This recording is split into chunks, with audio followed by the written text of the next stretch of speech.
सिलग्यारा tunnel project rescue operation का 16वां दिन। आखिर कब निकलेंगे 41 मजदूर? 3 प्लान अभी तक फेल हो चुके हैं, लेकिन अभी तक बिल्कुल भी सफलता नहीं मिल पाई है। आखिर क्या है ये प्रोजेक्ट, किस तरह से ये काम कर रहा था, कब से इसकी शुरुआत हुई, ये सब कुछ आपको आज जानने को मिलेगा। नमस्कार, मैं हूं सैयद आमिर हुसैन और आप देख रहे हैं न्यूज नेशन डिजिटल।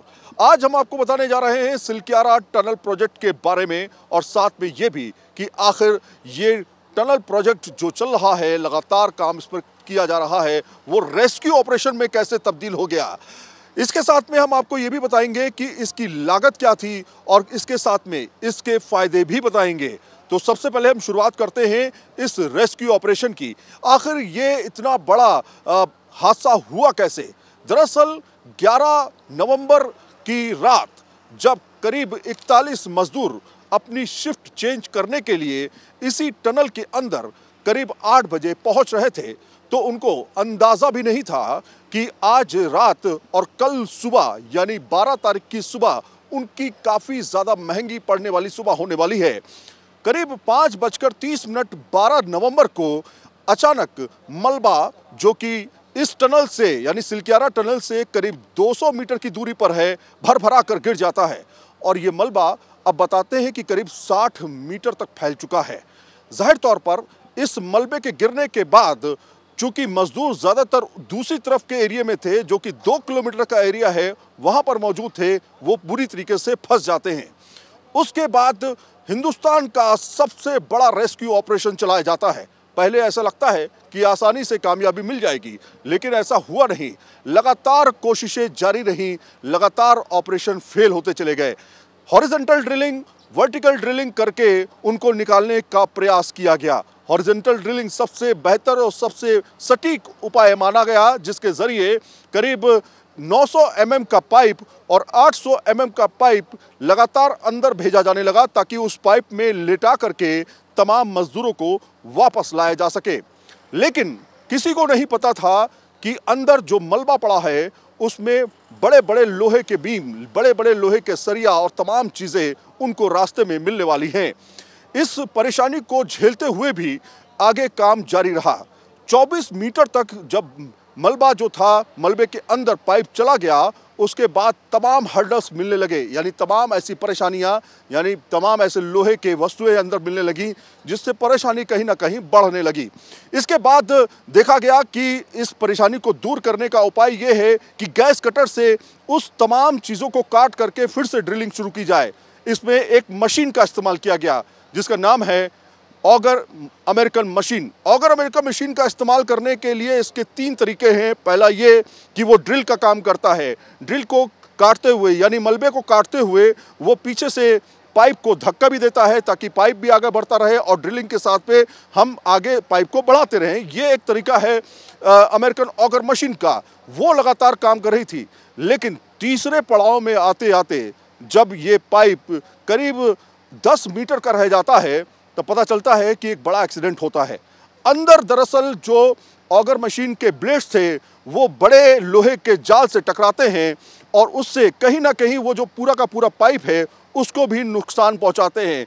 करीब 1.9 मीटर का पाइप जो है उससे क्षतिग्रस्त होता है, पूरे के पूरे ब्लेड टूट जाते हैं और उस ब्लेड को निकालने में करीब 1 दिन से ज़्यादा का वक्त लग जाता है।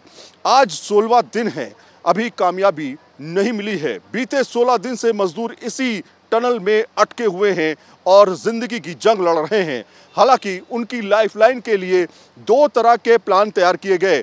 एक वर्टिकल, जिसमें पाइप डाल करके अंदर बोतलों के जरिए खाना पहुंचाया जा रहा है। अब रोटी, तमाम तरह की चीज़ें, सब्जी, चावल, दाल, ये सब पहुंचाई जा रही है। तो वहीं कम्युनिकेशन के लिए कैमरा भी वहां पर डाला गया। इसके साथ बातचीत भी आराम से अब उनसे हो रही है, यानी कि मजदूर पूरी तरीके से सेहतमंद हैं, वो जो मांगते हैं उनको प्रोवाइड किया जाता है। दूसरा ये कि वर्टिकल ड्रिल भी अब शुरू कर दिया गया है। लेटेस्ट अपडेट ये है, वर्टिकल ड्रिल करीब 30 मीटर से ज़्यादा तक का हो चुका है, जबकि हॉरिजॉन्टल ड्रिल की अगर बात करें तो उसमें अगर 1.9 मीटर का पाइप काटा जाता है तो वो सिर्फ 46 मीटर का ही रह जाएगा, यानी 46 और 4 50 और 50 5 यानी करीब करीब आप 10 मीटर पाइप आपको और लगेगा, यानी आने वाले समय में 36 घंटे का टारगेट इस प्लान को लेकर रखा गया है, जिसमें हॉरिजॉन्टल ड्रिल किया जाएगा। वर्टिकल ड्रिल में करीब 100 घंटे का टाइम दिया गया, जिसमें 20 घंटे निकल चुके हैं, अब बचे हैं 80 घंटे। यानी ये प्लान है 30 नवंबर तक इवैक्यूएशन प्लान है। इन घंटों में इन तमाम मजदूरों को निकाला जाना है। तमाम इनके परिजन जो हैं वो यहाँ मौजूद हैं, उनका ख्याल रखा जा रहा है प्रशासन की तरफ से। लेकिन इस टनल की खासियत क्या है? टनल दरअसल जुलाई 2018 में इसका काम शुरू हुआ था। इस टनल का मकसद था कि जो यमुनोत्री और गंगोत्री का मार्ग है उसको बेहतर करना, उसको कम करना और साथ में जो डेंजरस मार्ग हैं वो बीच से हटाना। अगर आप यहाँ सिलक्यारा की तरफ आते हैं तो धनकोट जाने के लिए बाकायदा आपको 25 किलोमीटर का रास्ता तय करना पड़ता है, लेकिन इस सुरंग से सिर्फ वो 4.5 किलोमीटर में रास्ता तय हो जाता है। यानी 25 किलोमीटर, जिसमें करीब 2 से ढाई घंटे लगते हैं अगर कोई जाम नहीं हुआ तो। जबकि यहाँ से आपको धनकोट जाने के लिए करीब 4.5 मिनट का वक्त लगता है या 5 मिनट का वक्त लगता है। यानी करीब आपके 2 घंटे सीधे तौर पर बच जाते हैं। इसलिए ये जो प्रोजेक्ट है बहुत महत्वपूर्ण माना जाता है, खासतौर पे तीर्थ यात्रियों के लिए जो बड़ी संख्या में 4 धाम की यात्रा करने के लिए इस रूट से निकलते थे। ये रूट काफ़ी ज़्यादा सकरा है, बताया जाता है खतरा काफ़ी ज़्यादा होता है इस रूट पे। जो आप सिलक्यारा के पुराने रूट की अगर बात करें उसमें तो वो 25 किलोमीटर का है, जिसमें बीच में आपको बहुत सकरी सड़कें भी मिलती हैं। तो कुल मिलाकर के 854 करोड़ की लागत से इस पूरे प्रोजेक्ट को तैयार किया जाना था, लेकिन अब इसमें ब्रेक लगता हुआ नजर आ रहा है, क्योंकि वर्टिकल ड्रिल भी किया जा रहा है, हॉरिजॉन्टल ड्रिल भी किया जा रहा है। ऐसे में विशेषज्ञ मानते हैं कि कहीं ना कहीं इसका भविष्य भी जो है वो खतरे में है।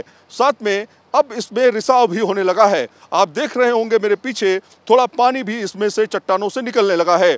तो क्या ये खतरे की घंटी है? विशेषज्ञ मानते हैं कि कई जगहों पर ये खतरे की घंटी होती है, लेकिन यहाँ के जो ऑफिशियल्स हैं उन्होंने इस बारे में बहुत कुछ नहीं कहा है। फिलहाल उनका सबसे ज़्यादा फोकस उन तमाम 41 मजदूरों को बचाकर बाहर निकालना है और उसके बाद इन सब बातों पर बात करना है। कुल मिलाकर के ये है कि जो ये हादसा हुआ है इसमें तमाम तरह की खामियां भी सामने आई हैं, जिसकी जांच की जाएगी। फिलहाल आप जानते हैं कि किस तरह से टनल अभी भी रेस्क्यू ऑपरेशन पूरा नहीं हुआ है। 16 दिन बीत चुके हैं और लगातार कोशिशें जारी हैं।